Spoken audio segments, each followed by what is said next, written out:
जी तो प्यारे बच्चों, कैसे हैं आप? मैं उम्मीद करता हूँ कि आप सब ठीक होंगे। आज की वीडियो में बात करेंगे चैप्टर नंबर 1, सेलुलर ऑर्गेनाइजेशन।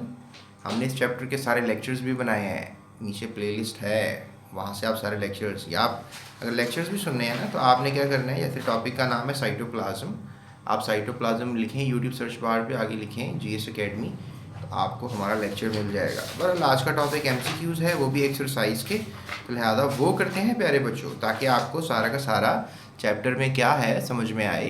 सो पहला क्वेश्चन है, an animal cell has, animal cell के जो है, एनिमल सेल के पास क्या होता है? Single vacuole, two vacuoles, many vacuoles, no vacuole. तो हमने पढ़ा था कि जो एनिमल सेल होता है उसके पास बहुत से वैक्यूल्स होते हैं, छोटे छोटे वैक्यूल्स होते हैं। उसका जवाब होगा animal cell has many vacuoles. फिर क्वेश्चन है, mitochondria are the cell organelles, mitochondria जो हैं वो सेल की ऑर्गेनेलीज हैं that play a role in protein synthesis, food production, producing energy from the food, removing waste products। तो प्यारे बच्चों, जो प्रोटीन सिंथेसिस का काम है ये आपकी बुक में लिखा नहीं है फिलहाल, राइबोसोम्स करते हैं। ठीक है, क्या करते हैं? राइबोसोम्स।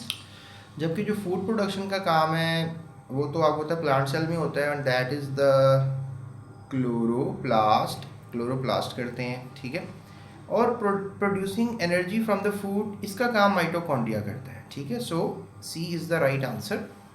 ठीक है, और mitochondria are the cell organelles that play role in the producing energy. इसको हम पावर हाउस भी कहते हैं ना, माइटोकॉन्ड्रिया को, इसको हम पावर हाउस भी, पावर जनरेटर या पावर हाउस।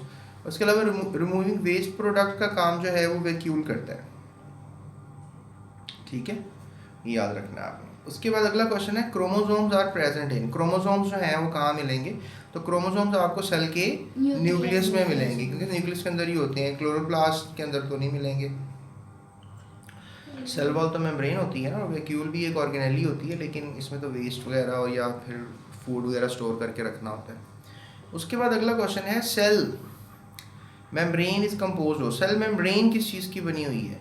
सेल मेम्ब्रेन जो है वो प्रोटीन और लिपिड्स की बनी हुई है, क्योंकि प्रोटीन और लिपिड्स ही होते हैं सेल मेम्ब्रेन में।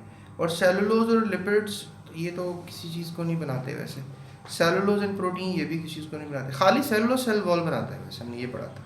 और लिपिड्स मतलब सेल मेम्ब्रेन में होते हैं, लेकिन लिपिड्स के साथ साथ प्रोटीन्स भी होते हैं। उसके बाद नेक्स्ट क्वेश्चन है, chlorophyll is a pigment whose colour is, chlorophyll जो है एक पिगमेंट है और उसका कलर क्या होता है क्लोरोफिल का? क्लोरोफिल का कलर प्यारे बच्चों ग्रीन होता है। So D is the right answer. Human skin is made up of, human skin किन टिश्यूज की बनी हुई है? याद रखो, ह्यूमन स्किन एपिथेलियल टिश्यूज की बनी हुई है। ठीक है, so D is the right answer. उसके बाद जो है, सॉरी आपको नज़र नहीं आ रहा था, होप सो आपको नज़र आ रहा है। उसके बाद है जी, oxygen is carried from lungs and supplied to the whole body.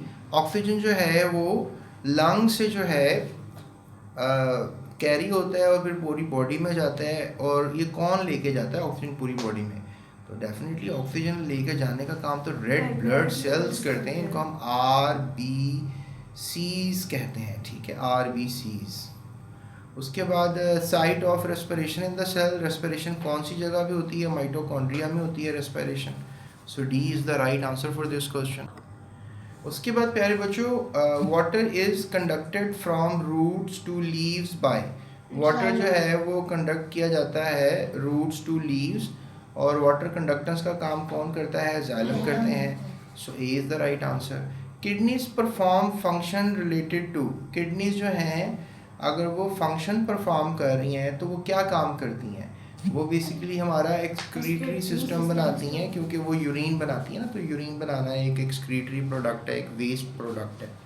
ठीक है, तो बेटा ये थे हमारे एमसीक्यूज़। नेक्स्ट वीडियो में हम आपको जो है वो शॉर्ट क्वेश्चन आंसर्स के बारे में जो है बताएंगे, और फिर उसकी अलावा हम आपको डिफरेंशिएट क्वेश्चंस के बारे में भी बताएंगे, फिर हम आपको कंस्ट्रक्टेड रिस्पॉन्स क्वेश्चंस के बारे में भी बताएंगे, और फिर हम आपको इन्वेस्टिगेटिव क्वेश्चंस के बारे में भी बताएंगे, और हम एक प्रोजेक्ट भी करेंगे। ठीक है, तो ये हम कंटिन्यू रखेंगे चैप्टर, लेकिन इसके साथ साथ हम अगला चैप्टर भी शुरू करेंगे, that is reproduction in plants.